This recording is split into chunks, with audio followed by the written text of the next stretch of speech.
Buena parte del país es la que estuvo siguiendo durante toda la tarde mi amigo Mariano Martín, el hombre con mejor información de gremios de la Argentina. Mariano, ¿estás ahí? Estoy ahí, Ale, ¿cómo estás? Con noticias agridulces para buena parte de los habitantes de la Ciudad de Buenos Aires y la capital federal y la provincia de Buenos Aires. El conurbano se levanta el paro de la Unión Tranvíeros Automotor, que estaba previsto desde la medianoche. 12 millones de pasajeros van a poder trasladarse durante este día. Y la parte complicada es que en el interior del país sigue confirmada la medida de fuerza de la Unión Tranvíeros Automotor, a pesar, Ale, de que el Ministerio de Trabajo extendió por 5 días la conciliación obligatoria. Acá, por supuesto, un tema que manejas muy bien, tallan los subsidios que representan el mayor flujo de recursos en este sector y que el gobierno viene escamoteando por momentos para la agilización de los salarios de los trabajadores, pero sobre todo, y este es un ítem que vamos a tener que desarrollar más en extenso seguramente, para garantizar la rentabilidad de las empresas. Ahí es donde está habiendo un problema todavía sin solución. ¿Qué es lo que impidió que se levantara en provincia? ¿Son más duras las empresas del interior del país? No, lo que pasa es que los subsidios hoy por hoy alcanzan el AMBA y secundariamente alcanzan al transporte en el interior del país, a donde vos sabés que está transferido el servicio para las provincias y los municipios. Entonces ahí es donde se complejiza el flujo de fondos a través de los subsidios nacionales. Hay partes que tienen que poner cada uno de los distritos y esto hoy no está garantizado por una resolución como la que sí firmaron los Ministerios de Trabajo y Transporte para el caso de la Ciudad de Buenos Aires y el conurbano bonaerense, a donde, insisto, está el grueso de la actividad, el grueso de las empresas y la mayor parte de los usuarios del servicio.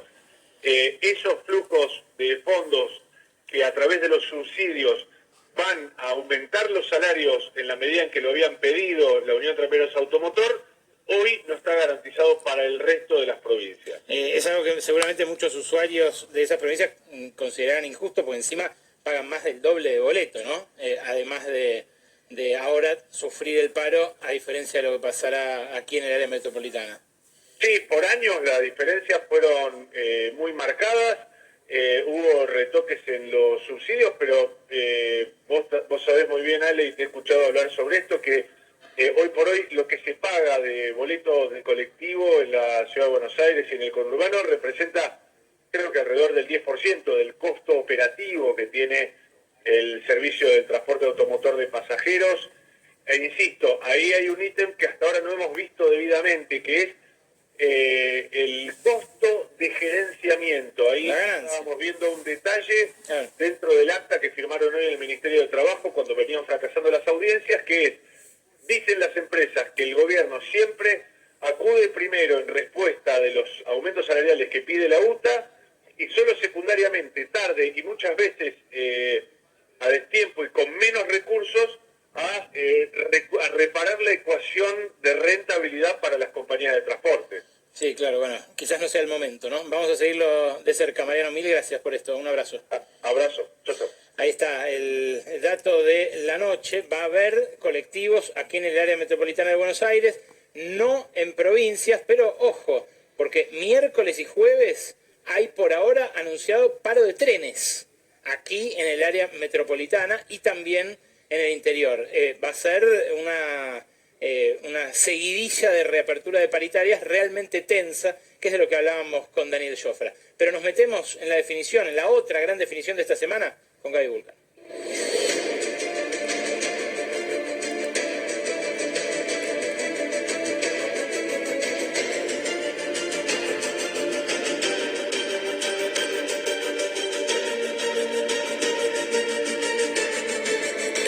¿Quién será, Vulcano? Hasta ahora lo único que está definido es que Cristina Kirchner va a ser quien va a definir quién es el candidato de síntesis, pero no del Frente de Todos. El candidato de síntesis del kirchnerismo, el Frente Renovador y los gobernadores. O sea, todos menos Scioli. Bueno, ahí cada vez más aparece esta idea de que hay una reconfiguración del Frente de Todos, El miércoles es el cierre de la inscripción de alianzas. Algunos me decían, ojo que no den una sorpresa y que esa reconfiguración esté un poco atada a la insistencia de Daniel Scioli de presentarse como candidato, y desde el otro lado, del lado del kirchnerismo, del Frente Renovador y parte de los gobernadores digan, bueno, armamos otro espacio con otro nombre. Esa es una posibilidad, algunos tiran esa posibilidad, pero por ahora lo que está en discusión es, bueno, ¿quién va a ser este candidato que aparezca a este lugar? Sabemos que ya está Daniel Scioli, Alberto Fernández está detrás del embajador argentino en Brasil. Si bien Scioli, viste, Ale, que se encargó de decir que ya está grande para ser el candidato de alguien. Sí. Pero lo cierto es que, bueno, ahí tiene el apoyo del presidente de la Nación y claramente no es el candidato ni del kirchnerismo ni de Cristina Kirchner, si bien ella se reunió hace unos días con Scioli, estuvieron conversando. Scioli le planteó que él mantiene firme su decisión de ser candidato. ¿Quiénes son los candidatos, los que están en el radar de Cristina Kirchner? Mirá, antes de ir a eso, me interesa la definición de pasado mañana, porque sí, ya sabemos que está Guado de Pedro, que no termina de despegar, que no lo conocen mucho. Sabemos que está Sergio Massa pugnando por ser, Axel Kicillof, que no quiere, pero que a la vez es el que mejor retiene votos.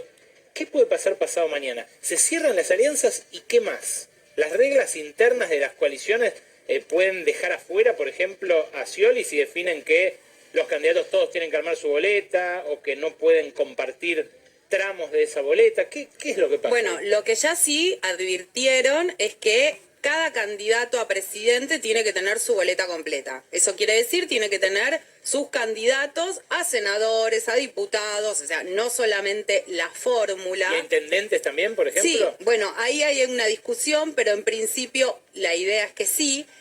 El tema es que vos decís, recién me preguntabas, Ale, si lo quieren dejar a Scioli afuera. Para dejarlo a Scioli afuera se tendría que conformar otra alianza que no sea el Frente de Todos y donde no se convoca a todos los que actualmente están, porque hoy Daniel Scioli dice, bueno, yo me quiero presentar a las PASO del Frente de Todos y está en su derecho a hacerlo. Unidad Renovadora sería, por ejemplo. Eso, había circulado esa versión, medio que después dijeron que no, porque no es muy marketinera, sobre todo además está muy fuerte la palabra renovadora, muy asociada a Massa, y no tanto la idea de unidad relacionada a Unidad Ciudadana, el espacio que conformó Cristina Kirchner.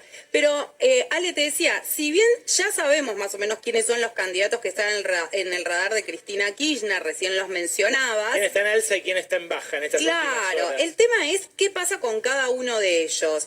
Bueno, el tema no es solamente buscar o elegir el candidato que más les gusta. Hay dos temas principales. Uno que tiene que ver con algo que es casi una obviedad, que es cuál es el candidato más competitivo, cuál tiene más posibilidades de efectivamente ganar. Y te diría que ninguno termina de cerrar en ese sentido por diferentes cosas. Sí, Sergio Massa, en cuanto a lo que tiene que ver con ampliar la cantidad de votantes, sobre todo pensando en una segunda vuelta, pero no termina de cerrar por lo que tiene que ver con el escenario económico y que tendría que hacer campaña respondiendo a algunas preguntas que no puede dar una respuesta satisfactoria. Ahí te decía, ¿cuál es la otra cosa? Cristina Kirchner dijo en muchas oportunidades que hay que discutir un programa. Hasta ahora ese programa no apareció, ella dio algunos lineamientos, pero no apareció ese programa. Ninguno de los candidatos está hablando de ese programa o acercándose a cómo podría ser ese programa. No, Guado de Pedro está más que nada ocupado hablando con la Mote, tratando de hacerse más conocido, Massa, bueno, envía señales hacia adentro, pero pero tampoco. Si habla de un programa Massa, tiene que hablar del programa del fondo. Bueno, eso es problemático. Exactamente. Ese te diría que es el eje de hoy por hoy la discusión de este nuevo programa, que tiene que ver con la necesidad de renegociar el acuerdo con el FMI, algo que está difícil para Massa porque está como ministro de Economía y al mismo tiempo porque no está tan de acuerdo con esa idea que está planteando Cristina Kirchner respecto a cómo habría que renegociar ese acuerdo con el FMI, siempre pensando el préstamo fue político, la salida tiene que ser política.